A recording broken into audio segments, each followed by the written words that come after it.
Okay, today we're talking with the AC/DC tribute band Shot Down in Flames out of Florida. And of course, we're talking with father and son team of Corey and Kevin Bates. How are you guys doing today? I'm doing good. All right. Okay, now, Corey, you and your dad were previously telling me that it was your idea to start up the tribute band. So you want to talk a little bit about that, like, how you got into AC/DC and why you decided to start up a tribute band rather than a original band?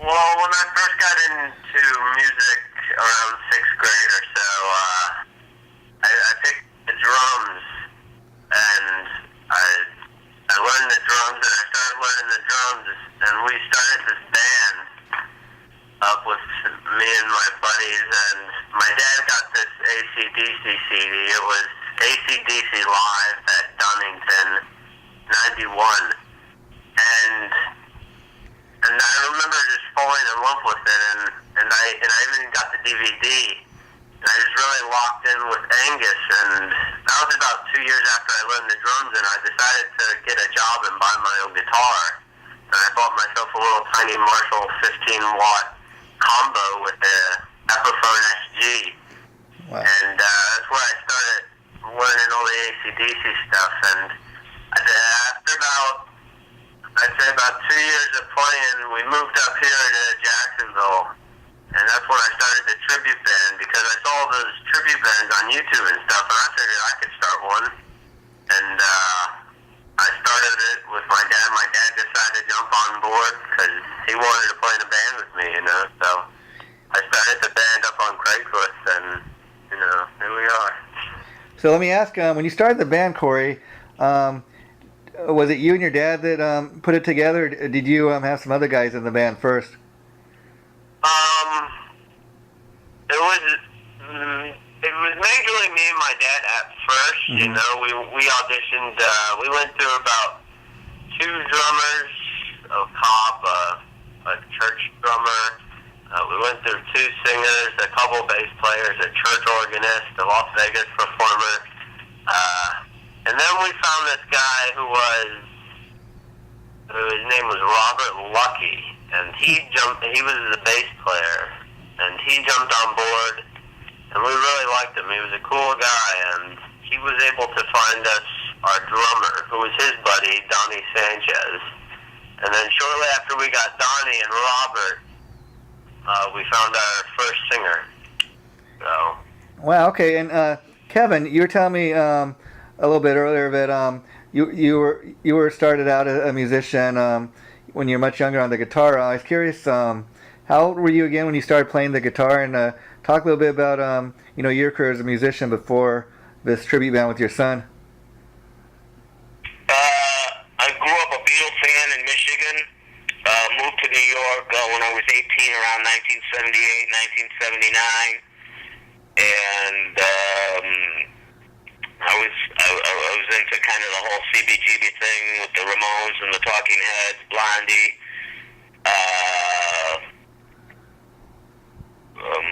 I was there until around 1990 when we moved to South Florida. Actually started a surf band in South Florida, and then took a job as a music teacher at a school, and that was around the time Corey started playing. He was in my junior high music class. Wow. And so Kevin, you've had quite the career as a musician, and you've seen it I guess from both sides as far as doing the original thing and doing the tribute thing. I'd like to ask you guys, how big is the tribute scene there in Florida? I think it's pretty big. Last year we went to the South Florida Fair in West Palm, and we played with a Kiss tribute band, a Led Zeppelin tribute band, a Journey tribute band, a Leonard Skinner tribute band, and a Yes tribute band. We actually came in second. The Journey band won the thing. It was a big contest. Uh-huh. But there was a pretty big support. There was probably a couple thousand people there for that. And I'm not a musician myself, but I got to ask you guys. I've heard countless musicians saying that a lot of AC/DC's material, of course, sounds, are based on the same three chords and sound alike. Does that make it easier to learn all the songs? I'm really glad you brought that up because it's kind of easier said than done. Yeah. The thing about AC/DC is when you look at Phil Rudd, Malcolm Young, and Cliff Williams, there is not a better rhythm section in rock and roll. I mean, those three guys, they're just locked in. They work together. They create a unique sound and a drive that lets Angus sit on top of it, and they all complement each other. They work together as a team and focus on trying to make each other sound better. And it's not easy, a lot. I mean, playing three chords might be easy, but to work together and to create that sound and to make it work, and when you listen to the guys from AC/DC talk, it's almost magical when it works. It creates a sound. I've heard Keith Richards from the Rolling Stones say when the two guitars through the two Marshalls are working together, they're almost like an orchestra. They create a sound. And when we play, we don't use any effects. I just set my guitar. I've got one pickup, and just like Malcolm does, I've got one pickup, and I just set my guitar and I turn everything up, and there's no effects or anything. But when you compare the sound of those Marshalls straight up, those 100-watt Marshall amplifiers straight up, compared to some of the other bands that we play with that use a lot of effects pedals and they use a lot of extra stuff, I think that classic sound is better. Yeah. Now let me ask you, Kevin. I was curious, like Malcolm Young. Do you also do a lot of background vocals in the band? Well, yeah. They do backups. We joke about it, and I think that they do too. The backups aren't really hard. Yeah. A lot of times they're just a matter of either repeating the vocal or adding a little something extra. So there's not a lot of backups, but there are backups, and we try to do all the stuff that AC/DC does because they sort of have this move that we joke about. Where I don't know if you've ever seen how Cliff and Malcolm walk up to the microphone together. Yeah. They sort of have a position next on both sides of the drum, and when they sort of look at each other, and then they walk up to the mic together, and they do their vocals together, and the way that they headbang, you really gotta, the people that know AC/DC, their fans know what it is that they do, and when we play, usually everybody at our show is also singing what we're singing. So I wouldn't say that the backups are hard compared to what other bands do. We're not like the Eagles or something that. But we do some backups. And let me ask you both, because like anybody that's seen AC/DC play in concert, I mean, there's no denying that Malcolm and Angus, they're right in sync with each other, and a lot of that the brothers have said over the years in interviews that they have the belief that because they're related, they're brothers, that they have a special connection. That, if you see the way they play the guitar, they're locked in, they're in sync with each other. Do you guys find that being father and son, that you got like a special connection, and that you guys kind of got a similar thing going on? Yes, we do. Probably. I just can't see it. Probably. I would imagine so. I hope so. Oh, okay. And we were talking earlier, Corey, about the fact that the difference between a tribute band and a cover band. A tribute band is more or less you guys are not just playing the music, but you're looking the part. And I went on your Facebook page, and you guys really look like, you guys look like AC/DC. You look really authentic. How hard was it for you guys to, get that look down? We're uglier. Yeah.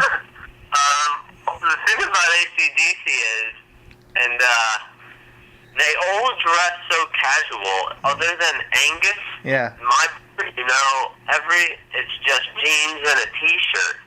But we actually bring it all the way down to the kind of t-shirts the guys wear. We got Williams is usually wearing a striped T-shirt. You know, Yeah. so our bass player is always wearing a striped T-shirt. Malcolm's always wearing either a blue tucked-in shirt or a tank top. You know. Yeah. So my dad's always wearing a blue tank top, or you know, it's so simple the way they dress, and everything about them is just so casual. So it really just comes down to me wearing that suit. And people say I look like Angus, but I never thought it until I put on the suit, and then you get into that mode, you know. It's fun for us. We have fun with it, you know, and I think that they have fun with it, and we try to capture that as well, you know. I mean, how serious can you take it?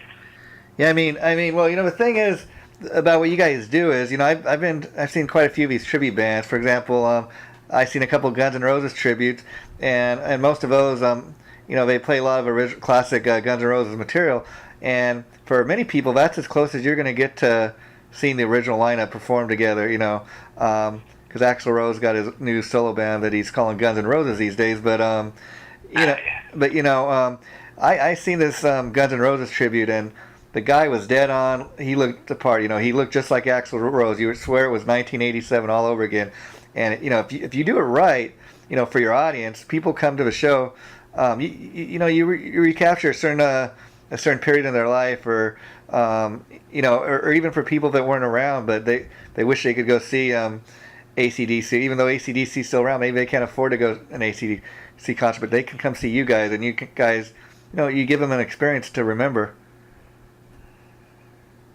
Yeah, it's interesting. We had gone into a town not too far. We sort of live in the woods, but we went into a town to do a photo shoot, and the town has a blues bar, and we said, let's go to the blues bar. And we went to the blues bar because it was an open jam, and we sort of came in and we had our costumes on, and the guy was like, wow, you guys are ready to play. So we hit the stage, and we ended up doing a whole set for the people, but the people that were there were all ages. They were little kids, there were people 20 years old, there were people who were 50 years old, and you know, and they all enjoy it, you know.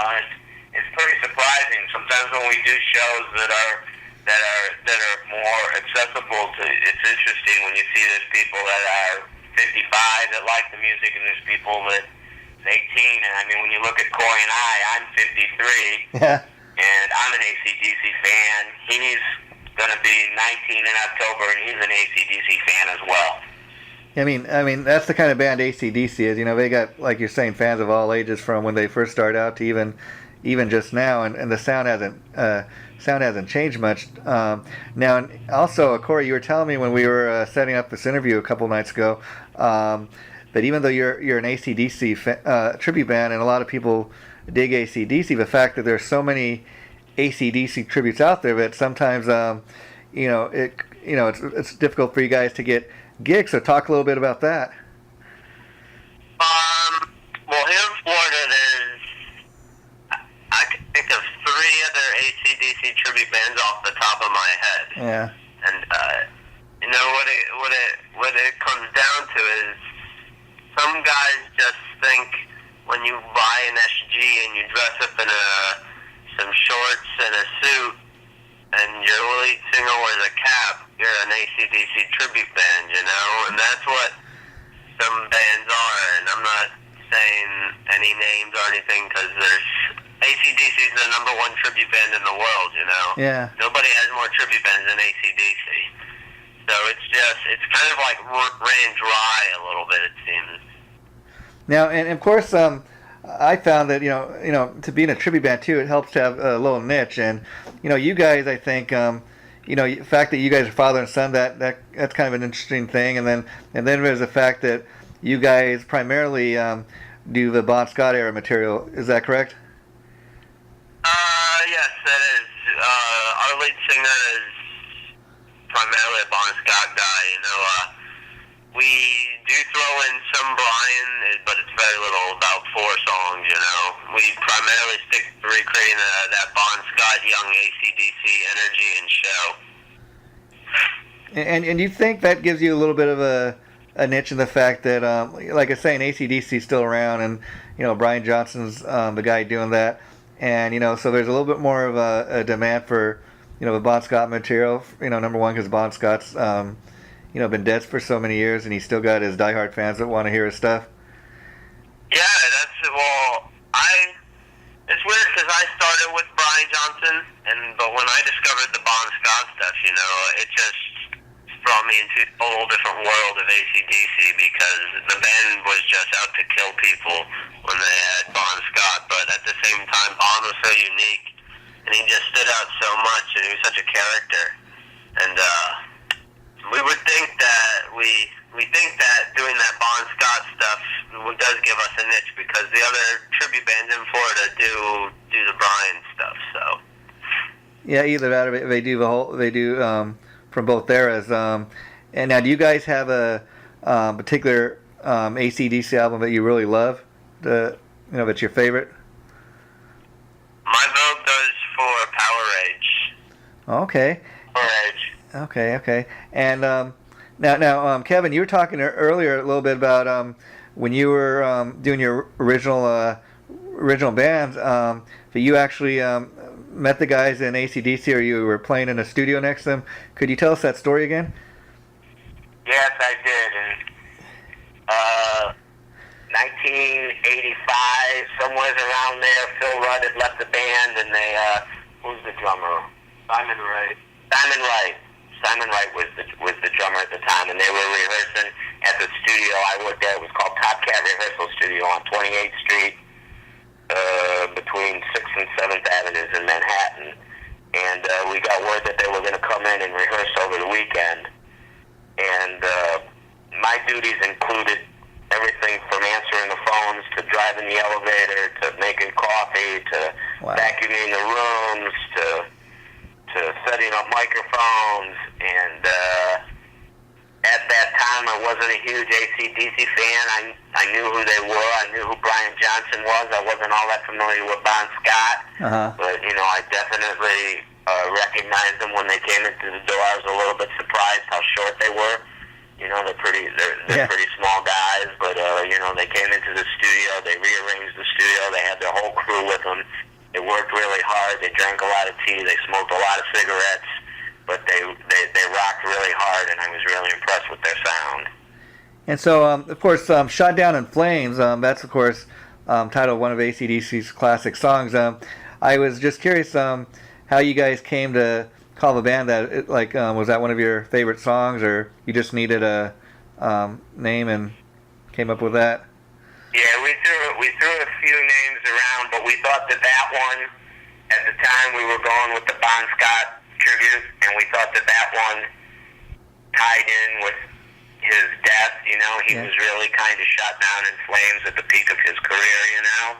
Oh, okay. And we thought that was a good name, and we were also pretty confident that there wasn't any other bands that were using it, so we sort of went with that one. I mean, our singer that we got now, he'll do the Bon Scott stuff, and then he exits the stage, and we go into Shoot the Thrill, Shoot the Thrill, and when he comes out, he changes his whole look. He puts on the hat, and he does, because we're a tribute band. He changes into Brian Johnson, and it's really cool. It's very exciting when he comes out. So that's something that we do that I don't think any other tribute bands do.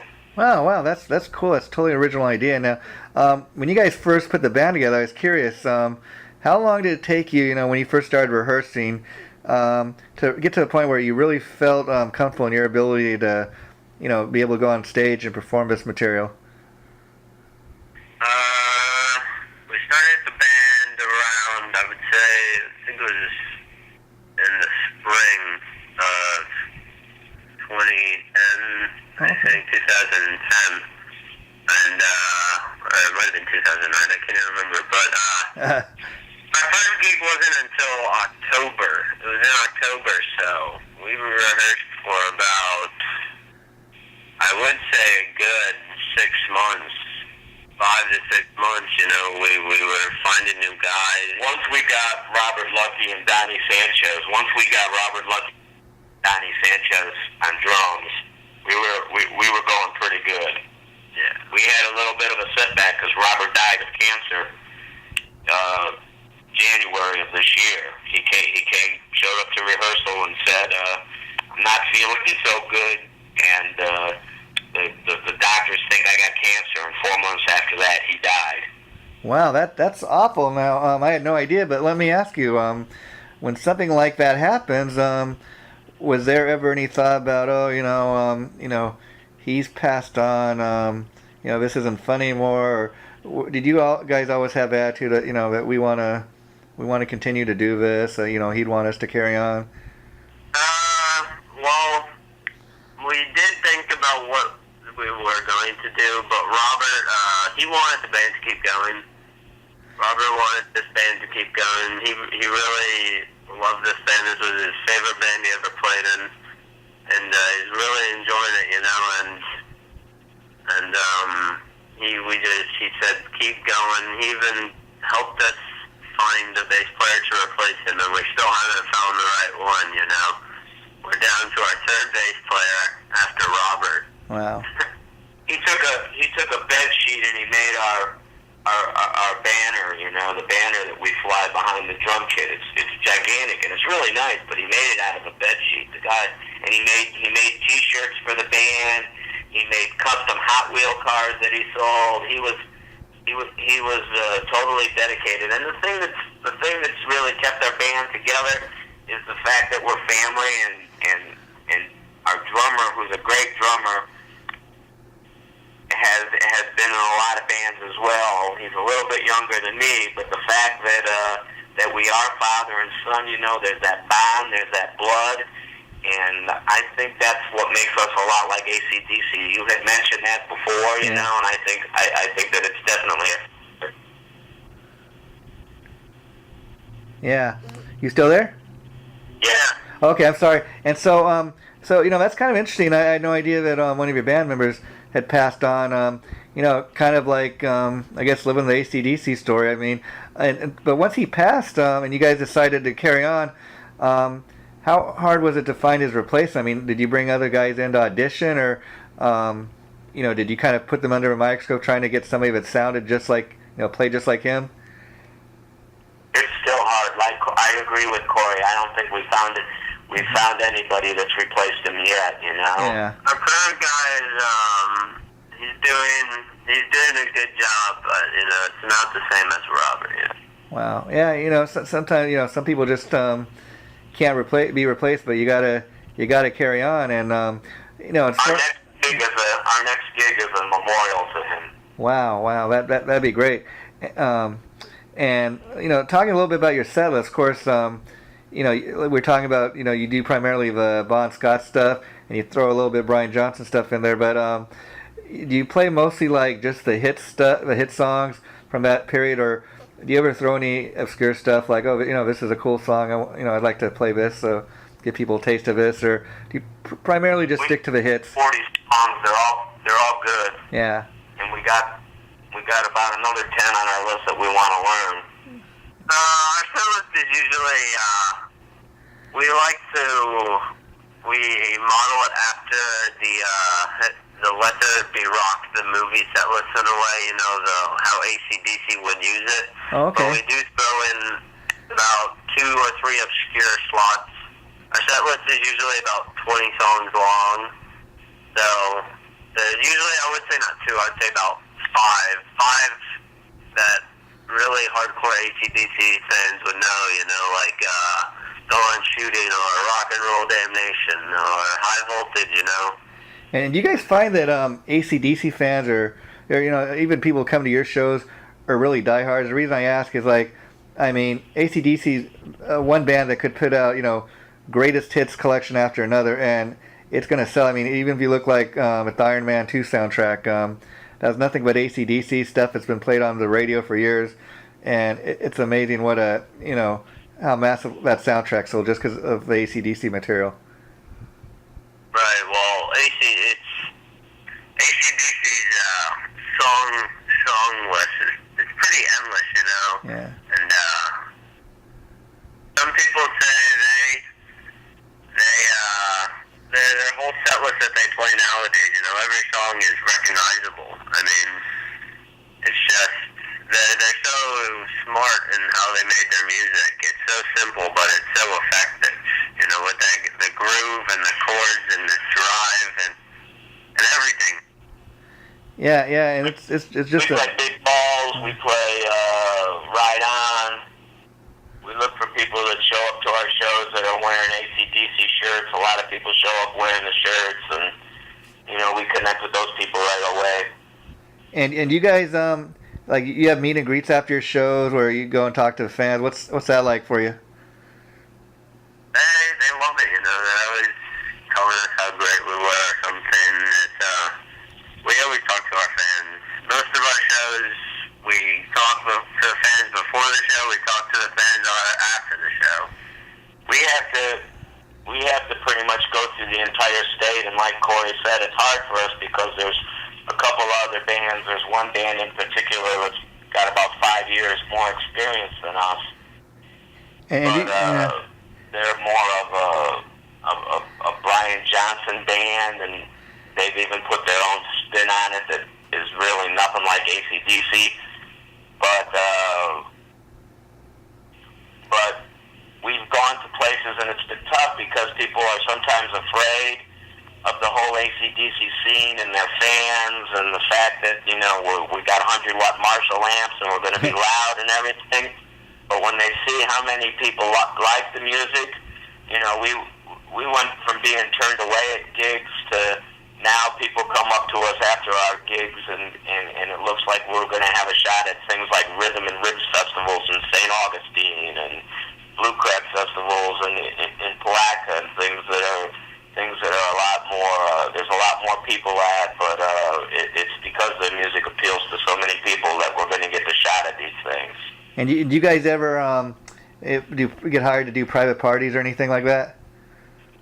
Yes, we have.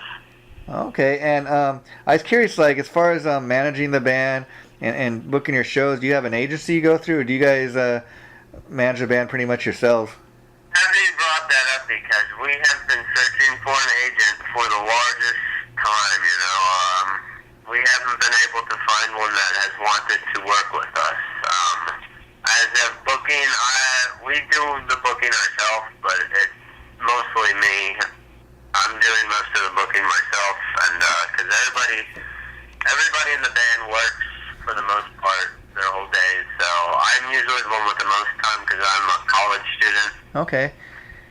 I have the most time to find gigs and book them, but you know, I've contacted all the tribute band agencies that book for tribute bands. You know, they already have an AC/DC band because there's so many out there, and it's hard to get them to watch our stuff and see how good we are without stepping on toes or anything, you know. There's a couple promoters that we work with. Yeah. Promoters in South Florida, promoters in Central Florida. There's a couple promoters that we've worked with regularly.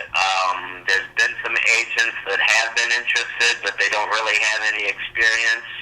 And like Corey says, the ones that do have the experience, they do have an AC/DC band in Florida. There's not a lot of agents. Have you guys ever thought of like trying to do shows outside of Florida, or would that be too costly for you? We have.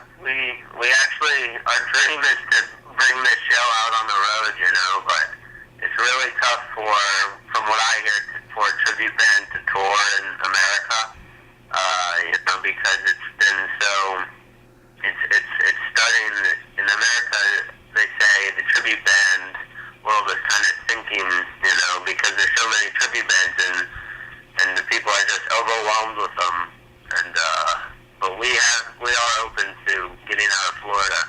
So. And let me ask you, you know, what's it really been like for you guys? Because I mean, you said you've been doing it like since 2009. You're still doing it, and you know, part of the reason I'm interviewing people for this project is, like I said, I've worked behind the scenes with a couple of tribute bands out here in LA, and you know, I was amazed on a couple of levels. First of all, to see the money that can be made if you do it right, and then you know, I was also amazed to see that, you know, people are actually making more money doing this than being in an original band. I mean, for example, you guys probably heard of a band, Steel Panther. The lead singer, He used to be Yeah. in Atomic Punks. He was for a brief time in L.A. Guns, which had videos all over MTV back in the day. But he's actually making more money doing the tribute thing than being in L.A. Guns, and that just kind of amazes me. Have you guys kind of broken even, or you made a decent amount of change doing this since you started?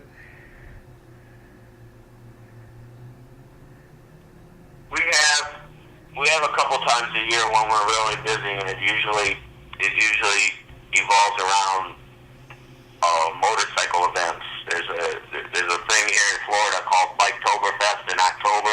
Okay. When 300,000 motorcyclists come to Daytona, and then they do it again in the spring. The bike week in the spring, which is even bigger, which is even a big event. That's kind of like our New Year's. The bikers love us, and Wow. we'll play 4 or 5 gigs in a row on those weeks, and we'll do really well. Yeah, I agree with you that there's some tribute bands that are making a lot of money, and I also agree with Corey that now there's kind of that the word's got out that you can do pretty well doing the tribute band thing. That there are more of them, and unfortunately for the people that are good at it, that work real hard, a lot of these bands are really bad, and we'll see some of these bands, or we'll cross paths with them, and they kind of give the other tribute bands a bad name, and perhaps the market is a little bit oversaturated. But I think it all comes down to the music. I think it starts with the music, and I think if the music is good and it's got a good nostalgic value, we're sort of talking about a lot of nostalgia here and how it makes people feel. I think if the music has a good nostalgic value and the band goes out there and gives 150%, and the energy is good and they're able to connect with the audience and reproduce that sound, I think that's kind of the chemistry that we're sort of examining here.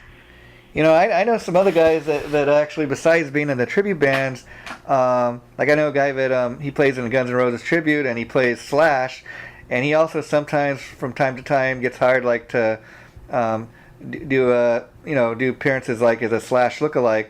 That's something you guys would ever consider doing, or are you primarily just interested in doing the tribute band? We've actually never heard of a AC/DC Malcolm Young the lookalike thing. I don't even know if that exists because. Yeah. Well, they have things out here in LA, like where I'm from. Not necessarily bands, but like maybe like you show up somewhere like to do an ad or a commercial or picture, or get hired to attend a party somebody's putting on, to look for part of Angus Young or Slash or something like that, and they pay you for a couple hours doing just to do that for fun, and people can say, oh, I got my picture taken with the Slash lookalike or whatever. And then interestingly enough, a few years ago, Gene Simmons from Kiss, he put out a movie about Kiss called Detroit Rock City, and the interesting thing is Kiss wasn't in any of the movies. They actually hired a Kiss lookalike, a Kiss tribute band to do a part. Like if you guys were ever asked to like appear in a movie, play the part of AC/DC, do you think that's something you'd ever be interested in doing? Why not? Yeah. That'd be fun.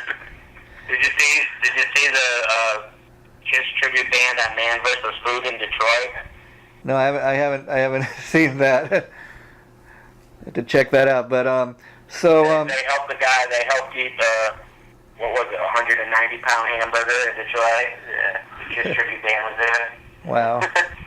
I mean, there's all kinds of ways people make money doing this tribute thing, and I mean, and I think the kind of funniest one is, you've probably heard of a band Mini Kiss, which is a bunch of midgets that get dressed up like Kiss, and I think they have a mini GNR tribute. So, that's kind of interesting. Like I said, again, they have these little, a lot of these tribute bands, they have a very little niche. Like one of the bands I'm interviewing is Lady Zepp. It's a Led Zeppelin tribute from Los Angeles, but their little niche is that they're you know, they're all, it's an all female act, so that they don't necessarily have to get dressed up like Robert Plant and Jimmy Page. They just get up there and do their thing, and you know, it's a bunch of chicks that know how to rock. So again, that's, you know, that's an interesting little take on a Led Zeppelin tribute, I guess. So. So what's so when you guys kind of have a lot of, you know, when you're don't have a lot of gigs and you kind of have some downtown, are you guys always trying to get gigs for a band, or what do you do to have fun when you guys aren't playing?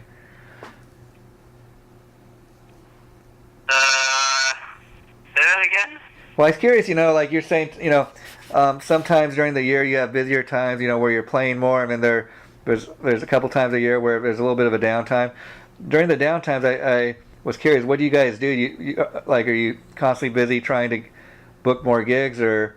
Well, I'm always looking to book gigs for Shot Down in Flames, but He does everything. He's the band leader, the manager, the agent. He's doing everything. right now, actually, me and my dad are actually we're starting up this surf band, and because my dad's got a big surf music past career. Oh, cool. That he did, and we're actually starting up this surf band right now for our side project. And We you have guys, to work too. I'm a music teacher and a part-time actor, and we both go to school as well. I went back to school. I'm trying to become a licensed teacher. oh, that's cool. And now, you know, let me ask you, as far as this new surf project, you guys have a name for it yet, or are you just getting it going? The tentative name at this point is Tom the Torker and the Monkey Wrenches. Wow, wow. And so, do you think you'll have any trouble? We all dress up like mechanics and play million-mile-an-hour surf and hot rod music, sky music, spaghetti western. Wow, and so do you guys think you have any trouble juggling both projects? We do both projects really for the fun of it. You know, we don't do. We'd like to make some money, but you know, we don't do these projects. We don't do these projects for the fun. We do them because we love the music and we love playing together. You know, I can't play with my son forever. Yeah. You know, you had asked before what it was like playing together, and that's been the thing that's really kept us going. And I've come across other musicians at other gigs. We played a gig up in Jacksonville with, was it an Alice in Chains tribute band? What was it? The Cult. Yeah, we played a gig with these guys from Orlando. They were just coming out doing a Cult tribute band, and they were really good. But the bass player had said, you know, I used to play with my son, and you know, he left me, and now, and he got older, and you know, I really miss that, and now, you know, now I don't get to do that. So, you know, that's really the stuff that keeps us going. It's you know, we're putting all our money into equipment. You know, the Marshall amps, the guitars. You know, we want to buy more speaker cabinets. We want to buy cannons. We want to buy, you know, we want to get all this stuff. So it's really at this time not about making money. And would you say playing in the band together has made you guys closer, or have you always been close? We've always been closer, but it's made us closer, I think. Oh, okay. Wow, that's. And I want to ask you, Corey, you were talking about like one aspect of being an AC/DC tribute is that you're the one guy that has to get dressed up kind of in the schoolboy suit. I was curious, do you have more than one of those suits made up? You know, do you have a couple made up? You know, does the suit get dirty real fast, or do you primarily just have one? The girls rip it off and. Wow. I actually only have one suit right now.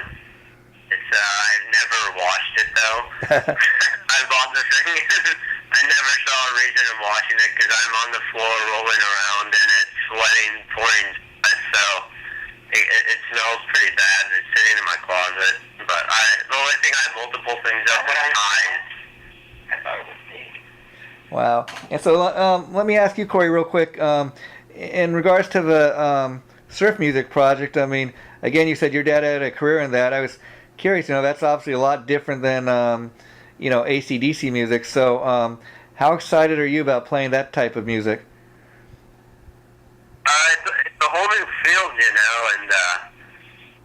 the guy who we're playing with, he's a really great guitar player, and he's taking the lead stuff, and I'm sitting back in the rhythm, and my dad's actually playing the drums, and I'm enjoying locking in with my dad, and it's kind of like a switch role from AC/DC, because now I'm not playing the lead, you know, and I'm the guy putting down the cement for our lead player to color, you know, and so it's a great experience. It's great for my playing and everything overall.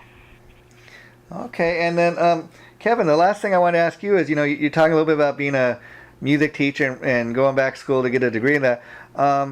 You know, being a musician that's kind of, you know, made his, you know, money performing and stuff. What's it like to teach other people how to play music? That must be a great feeling. It is. I've taught music now. I taught at a private school in South Florida for a few years, and a lot of my students are friends of Corey's, and he actually went down to South Florida and played a gig with those guys. So to see those guys go on and have fun with music and do gigs is very rewarding.